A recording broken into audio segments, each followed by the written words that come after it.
তার জন্য যে একটা ট্র্যাপার, হ্যাঁ, সেই ট্র্যাপারটা এখানে বসানো হয়েছে। সো এই ট্র্যাপারটাকে একটু গোতায় গাতায় দেখার ইচ্ছা হয়েছে, যে দেখি এখানে। আচ্ছা, সামনে দুটো ভ্যানও আছে, দেখি ওরা কেমনে যায়। অ্যান্ড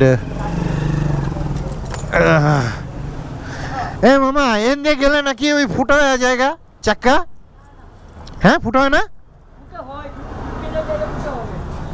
ঢুকে গেলে ফুটো হইব?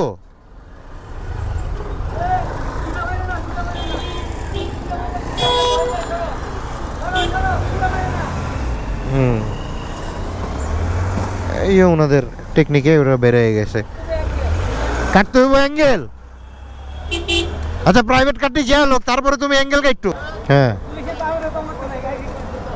হ্যাঁ, ওই যে অ্যাঙ্গেল করে চলে গেছে। যে বাংলাদেশের রাস্তাঘাটের যে অবস্থা, এটার পিছনে এই যে মাটি মুটি দিয়া অলরেডি ভরে গেছে। তো কয়দিন পরে এই যে এখানে যে কাটাগুলো আছে, এই বালুগুলা কাটা ডাইকা ফেলাইব, তারপরে রিক্সার চাকা ভিতরে অগো আর অ্যাঙ্গেল করেও পাঠাইতে হইব না।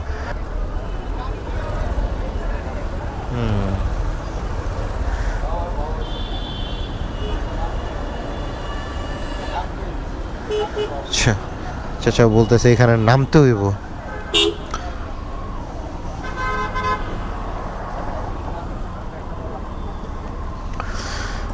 প্যাসেঞ্জারও নাইমা সহযোগিতা করতেছে। রিক্সাওয়ালার চাকা পুরোপুরিভাবে আটকে গেছিল।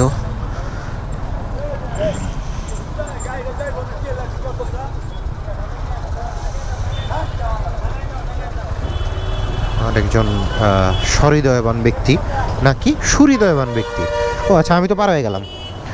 সুহৃদয়বান ব্যক্তি ঠেলা দিয়ে আরো পার করে দিল।